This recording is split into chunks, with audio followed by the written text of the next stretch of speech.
My name is Karen Brelge. I'm the Executive Director of Neurotherapeutic Pediatric Therapies. We have a plaque in the clinic, and it says, all behaviors are in reality a form of communication. And that is so true. Our kids are trying to tell us things, and so often we just don't understand. And that's really why Neurotherapeutics is here today. We want to help parents to understand their kids. We want them to be able to parent their kids. And you can't parent a child until you begin to understand. I got her when she was 18 hours old. My wife was called in and was there for the birth. 18 hours after she was born, the state was taking her away because she was born with a fatal overdose level of heroin in her system. So I was grandpa for 18 hours, and I've been dad ever since. My name is John Rice. And I'm Summer Rice. Every specialist at Randall, OHSU, and Kaiser told us not to take her home. She needed to be institutionalized, placed on a feeding tube. She was never gonna walk. She couldn't speak because she doesn't have a speech center. So I called Neurotherapeutics, and they set me up with a consultation. I brought Marley in. I had no idea what to do with this child, that against all advice I had taken home. Thank you for giving my daughter a chance to live a life not medicated. You know, thank you for giving my daughter a chance to speak. I mean, her first full sentence was here, actually in this room about 6 feet over there, was "I love you, Daddy." For a child with no speech center, that's only because of this place and the scholarships. Scholarships, for me, it was simple. Therapy was needed. Doctors agree with it. There was no other coverage. I went and talked to the billing department. They said, we have some scholarships available to make up what you can't cover. Without Neurotherapeutics, we would be really lonely and my children would still be really hurting. Our son, Eric, was born in 2004, and we noticed as he was growing that he wasn't reaching developmental milestones. And in kindergarten, he went to bed one night, woke up the next morning and couldn't bear weight on his right hip.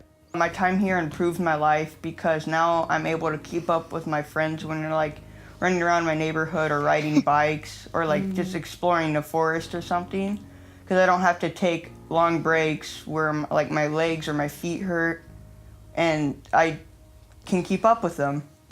So the scholarship program allowed us to show up at our appointments and not have to worry whether or not there was enough money to cover everything. Henry was diagnosed to be on the autism spectrum disorder when he was about 2.5 years old. And pretty shortly after that, we were referred to Neurotherapeutics for helping with sensory issues, feeding issues, and things like that.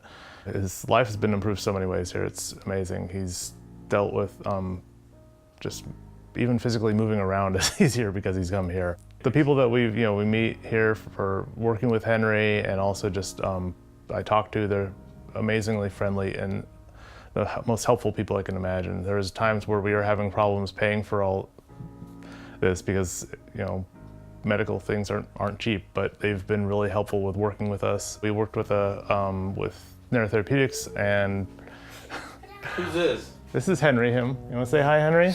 Whoa. You want to say hello? Hi. Hey, Henry.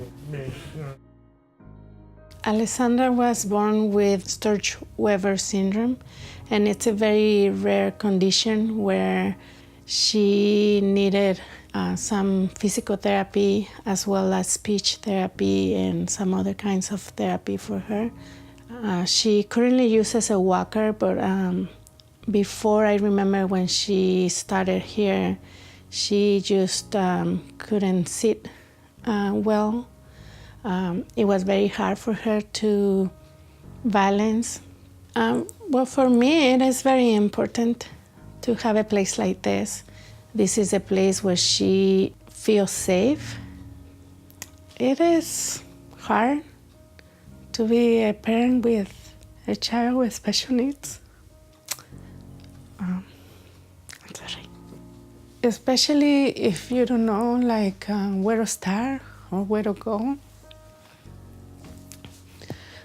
But I believe that once you start knowing to know your child and you know the places where to go to help them, you start seeing that they can be like any other kid.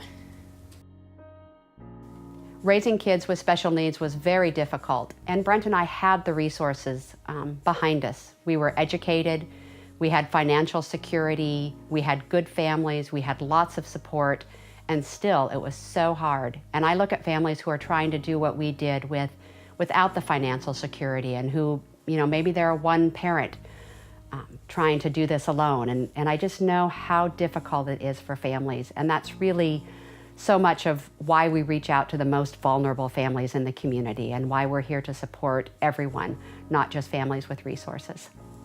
Step into our story. Step into our story. Step into our story. Step into our story. Step into our story.